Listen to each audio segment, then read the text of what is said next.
Meaning of head and shoulders. Head and shoulders. Head and shoulders. Head and shoulders. Head and shoulders. Head and shoulders is a phrase with multiple meanings. It can refer to the anatomical parts of the body, as well as a popular brand of anti-dandruff shampoo.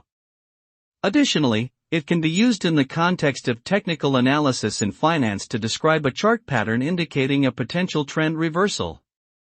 The pattern resembles the shape of a human head and shoulders and is characterized by 3 distinct peaks. Investors often use this pattern to make trading decisions. Overall, head and shoulders is a versatile phrase with different interpretations depending on the context.